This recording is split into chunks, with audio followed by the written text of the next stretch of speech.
ആദ്യം തന്നെ കൂട്ടുകാരോടെല്ലാവരോടും ഒരു വലിയ സോറി. ഈ കഥ മനഃപൂർവ്വം ലേറ്റാവുന്നതല്ല. ഇപ്പം ഞാൻ എഴുതിക്കൊണ്ടിരിക്കുന്നൊരു സ്റ്റോറിയാണിത്. അതായത് റണ്ണിങ്ങിൽ തന്നെ.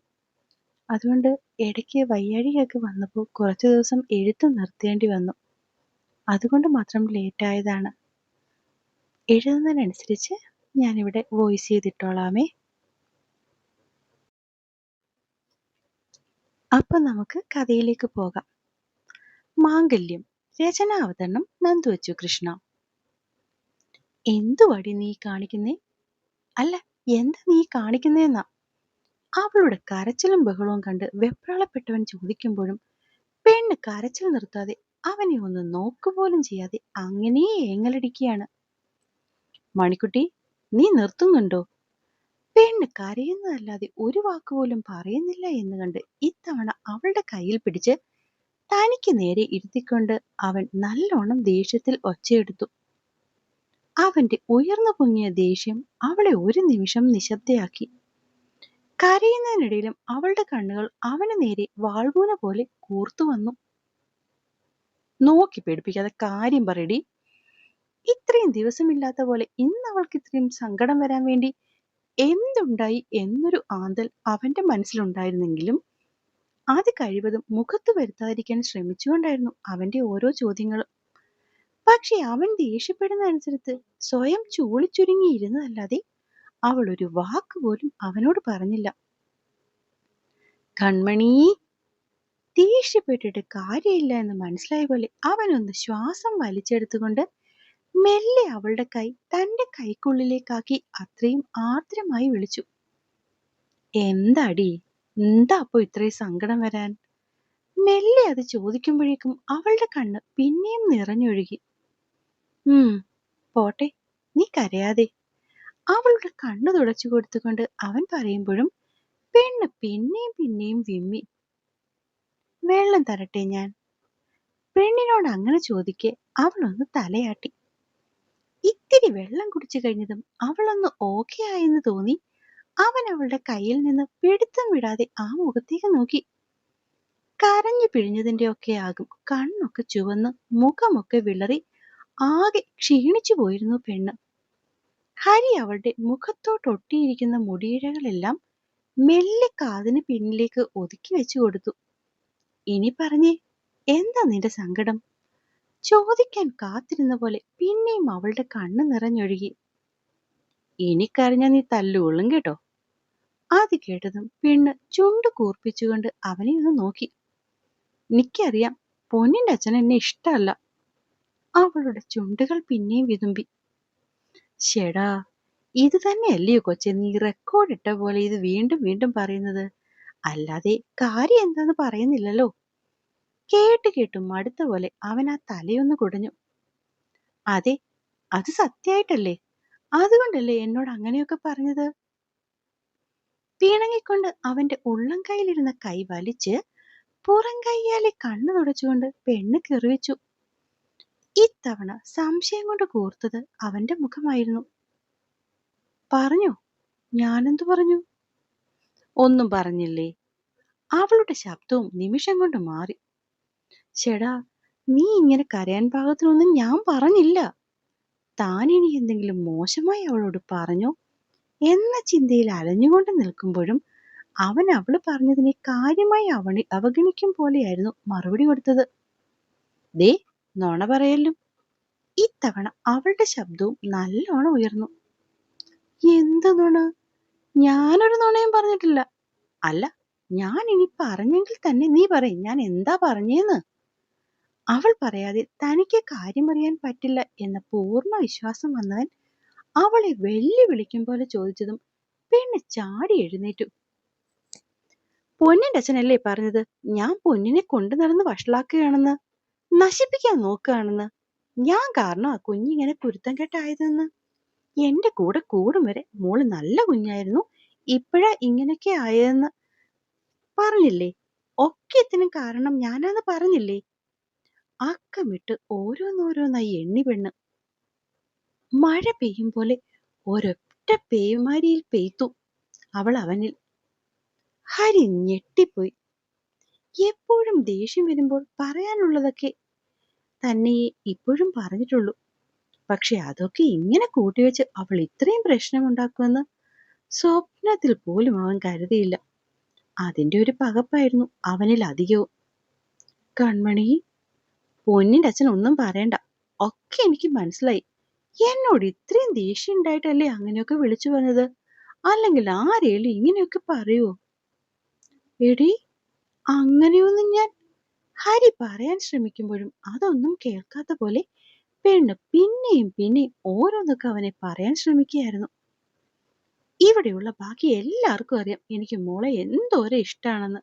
അവളെ എന്റെ ജീവനാണെന്ന്. അപ്പൊ അങ്ങനെയുള്ള എന്റെ മോളെ ഞാൻ മനഃപൂർവ്വം നശിപ്പിക്കുവോ? കുരുത്തക്കേട് പഠിപ്പിക്കോ? അല്ല, വേണ്ടാത്ത ശീലങ്ങളൊക്കെ കാണിച്ചു കൊടുക്കോ? എടി കൺമണി, അങ്ങനെയൊന്നും ഞാൻ ഉദ്ദേശിച്ചില്ലടി. തലയിൽ വിരലൊന്ന് പോറിക്കൊണ്ട് അവൻ അവളെ പറഞ്ഞു മനസ്സിലാക്കാൻ ശ്രമിച്ചെങ്കിലും അവൾ അവനെ അതിനൊന്നും സമ്മതിക്കാതെ പിന്നെയും പിന്നെയും പറഞ്ഞുകൊണ്ടിരുന്നു. ഉദ്ദേശിക്കില്ല, ഒന്നും ഉദ്ദേശിക്കില്ല. എന്താ വായിൽ വരുന്നതെന്ന് വെച്ചാൽ അതങ്ങ് വിളിച്ചു പറഞ്ഞേക്കും. കേൾക്കുന്ന ആൾക്കത് എങ്ങനെ ഫീൽ ആകുമെന്നോ അവർക്ക് എത്രത്തോളം സങ്കടം വരുമെന്നോ ഒന്നും ആലോചിക്കില്ല. പെണ്ണ് പിന്നെയും പിണങ്ങിക്കൊണ്ട് അവനോട് വേറെന്തോ പറയാൻ വന്നതും ഇനിയൊന്നും കേൾക്കാൻ വയ്യാത്ത പോലെ അവന്റെ നേരെ ചീറിക്കൊണ്ട് നിന്ന അവളുടെ കയ്യിൽ പിടിച്ച് ഹരി ഒരൊറ്റ വലിയായിരുന്നു. നേരെ പെണ്ണു വന്ന് ഇടിച്ചു നിന്നത് അവന്റെ നെഞ്ചിൽ തട്ടി. ആയത്തിൽ അവനോട് ഓരോന്ന് പറഞ്ഞ് ദേഷ്യപ്പെട്ടുകൊണ്ടിരുന്നവളുടെ ശബ്ദം ഒരൊറ്റ നിമിഷം കൊണ്ടാണ് നിലച്ചുപോയത്. അന്തിച്ചുകൊണ്ട് മിഴിഞ്ഞുപോയ കണ്ണുകളുമായി അവൾ വെപ്രാളത്തോടെ അവന്റെ ആ മുഖത്തേക്ക് നോക്കി. അതുവരെ ദേഷ്യവും വാശിയും മാത്രം കാണിച്ചവളുടെ നെറുകയിലൂടെ വിയർപ്പുതുള്ളികൾ ഒലിച്ചിറങ്ങിയത് പെട്ടെന്നായിരുന്നു. ഇനി പറടി, എന്തൊക്കെയാ നിന്റെ പരാതികൾ? വട്ടം ചുറ്റിയിരുന്ന കൈ അവളുടെ ഇടുപ്പിലൂടെ ഒന്നുകൂടി മുറുക്കി പിടിച്ചുകൊണ്ട് അവനൊന്ന് അടുപ്പിച്ചതും പെണ്ണിന്റെ മൃദുലതകൾ വന്നവന്റെ ഉറച്ച നെഞ്ചിലേക്ക് ഇടിച്ചു നിന്നതും ഒരുപോലെ ഇരുന്നു. അവൾ വിറച്ചുപോയി ആ നിമിഷം. എന്നാൽ അവളുടെ കണ്ണിൽ തന്നെ നോക്കി ഉത്തരം അറിയാനെന്ന പോലെ നിൽക്കുകയായിരുന്നു ദേഷ്യത്തോടെ അപ്പോഴും ഹരി. കൺമണി, ആ വിളിയിൽ നിന്ന് തന്നെ അറിയാം ആളുടെ ദേഷ്യം എത്രത്തോളമായെന്ന്. മുഖം ആകെ വലിഞ്ഞു മുറിയിട്ടുണ്ട്. ചെന്നിയിലൂടെ വിയർപ്പുതുള്ളികൾ ബെഡിലെ സൈഡിലേക്ക് ഒഴുകുന്നു. കഴുത്തിലെ ഞരമ്പൊക്കെ എഴുന്നു നിൽക്കുന്നത് കണ്ടാൽ ഒരു വട്ടം നോക്കുന്നയാൾ പിന്നെ ആ മുഖത്തേക്ക് നോക്കില്ല. അവനിലേക്ക് പോയ മിഴികൾ പെട്ടെന്ന് താഴ്ത്തി മണിക്കുട്ടി ആ കയ്യിൽ നിന്ന് അകലാൻ നോക്കിയെങ്കിലും ഉടുമ്പ് പോലെയുള്ള അവന്റെ പിടുത്തത്തിൽ നിന്നും അവൾ അല്പം പോലും അയഞ്ഞില്ല. അതുകൂടി ആയതും പാതി തോർന്ന കണ്ണുകൾ പിന്നെയും പെയ്യാൻ തുടങ്ങി. ഇനിയും നിനക്ക് കരയാനാണ് ഉദ്ദേശമെങ്കിൽ നല്ല തല്ല് തന്ന് നോവിച്ച് ഞാൻ കരയിക്കും. എന്താടി, വേണോ അത്? അടുപ്പിച്ചു പിടിച്ചിരുന്നവളെ ഇടുപ്പിലൂടെ ഒന്നും കൂടി തന്റെ ശരീരത്തിലേക്ക് അമർത്തി അവളെ ഒരല്പം ഉയർത്തി മുഖാമുഖം നിർത്തിക്കൊണ്ടായിരുന്നു അവന്റെ ആ ചോദ്യം. ചുവന്ന് കയറിയ മുഖത്തേക്ക് അവളെ അടുപ്പിച്ചുകൊണ്ടുള്ള ആ ചോദ്യത്തിൽ പെണ്ണ് നല്ലോണം പതറിപ്പോയി. പേടിപ്പിച്ചുകൊണ്ടുള്ള ആ ചോദ്യം കേട്ടതും അവൾ വേണ്ടെന്ന രീതിയിൽ പെട്ടെന്ന് തല വിലങ്ങനെ ആട്ടി. നല്ലോണം ഗൗരവത്തിലൊന്ന് മൂളിക്കൊണ്ട് അവൻ അവളെ താഴേക്കാക്കി കൈയൊന്നയച്ചതും സങ്കടത്തിലും ദേഷ്യത്തിലും പെണ്ണ് അവന്റെ കൈ തട്ടിമാറ്റി പിന്നിലേക്ക് പോകാൻ തുടങ്ങി. ദേഷ്യത്തിൽ കൈ തട്ടിമാറ്റി പോകാൻ നോക്കുന്നവളെ ഇത്തവണ മുന്നത്തേലും ബലത്തിലാണ് ഹരി തന്നിലേക്ക് അടുപ്പിച്ചു നിർത്തിയത്. എന്തടി, കഴിഞ്ഞില്ലേ നിന്റെ വാശി? അവന്റെ നിശ്വാസം അവളുടെ മൂക്കിൻ തുമ്പിൽ തട്ടും പോലെ അത്രയും അടുത്തു ഹരി. പതറുന്നതിനുമപ്പുറം ശരീരമാകെ വല്ലാത്തൊരു പിടപ്പ് കയറും പോലെ അവൾ കണ്ണുകൾ മിഴിച്ച് അവന്റെ കണ്ണിലേക്ക് നോട്ടം വായിച്ചു. സ്വതവേ വെളുത്ത നിറമായതുകൊണ്ട് തന്നെ ദേഷ്യം വരുമ്പോൾ അവൻ കയറി ചുവക്കുന്നത് ഇതിനു മുന്നേയും പലപ്പോഴും കണ്ടിട്ടുണ്ട്. പക്ഷെ ആ ചുവപ്പിന് ഇത്രയും നിറമുണ്ടെന്ന് ആദ്യമായിട്ട് ഇങ്ങനെ അടുത്തു നിൽക്കുമ്പോഴാ കാണുന്നത്. അതിനൊപ്പം തന്നെ തന്റെ ശരീരത്തിൽ ബലത്തിൽ അമരുന്ന അവന്റെ കൈവിരലുകൾ തീർക്കുന്ന വെപ്രാളം വേറെ. കഴിഞ്ഞ 1.5 മാസം ഈ വീട്ടിൽ താമസിച്ചിട്ടും ഒരിക്കൽ പോലും അവന്റെ വിരൽത്തുമ്പ് കൂടി തന്റെ ശരീരത്തിൽ തൊട്ടുമാറിയിട്ടില്ല. ആ അവൻ എല്ലാം മറന്ന് തന്നെ ഇങ്ങനെ ചേർത്ത് പിടിച്ചിട്ടുണ്ടെങ്കിൽ അതിൽ അവന്റെ ദേഷ്യം എത്രത്തോളം ഉണ്ടാകുമെന്ന് ഓർത്തതും അവൾ ഉമിനീര് വെട്ടിയ പോലെ കണ്ണുകൾ ഇറുക്കി അടച്ചു. എടി, ആദ്യവും അവസാനമായിട്ട് ഞാൻ നിന്നോട് ചോദിക്കുക, എന്താ നിന്റെ പ്രശ്നം? ദേ, ഇത്തവണ കൂടി എന്തെങ്കിലും കള്ളം പറയാനാണ് മോളുടെ ഉദ്ദേശമെങ്കിൽ അറിയാലോ നിനക്കെന്നെ. ഇത്രയും നേരമുണ്ടായിരുന്ന ചോദ്യത്തിനപ്പുറം ഒരു ഭീഷണി പോലെ അവന്റെ ശബ്ദം അവളുടെ ചെവിക്കരികിൽ വന്ന് മുറുകിയതും പിന്നെ ദേഷ്യവും സങ്കടവും വാശിയും ഒക്കെ നിറഞ്ഞ പോലെ ഒരു നോട്ടം നോക്കി അവനെ. കാര്യം ഞാൻ ഒരു വട്ടം പറഞ്ഞതല്ലേ, പിന്നെന്തിനാ വീണ്ടും വീണ്ടും പൊന്നിന്റെ അച്ഛൻ എന്നോടിത് ചോദിക്കുന്നത്? ഇത്തവണ അവളുടെ ശബ്ദത്തിലെ ദേഷ്യത്തിൽ ഹരിയും ഒന്ന് പതറിപ്പോയി. എന്ത് പറഞ്ഞെന്ന്?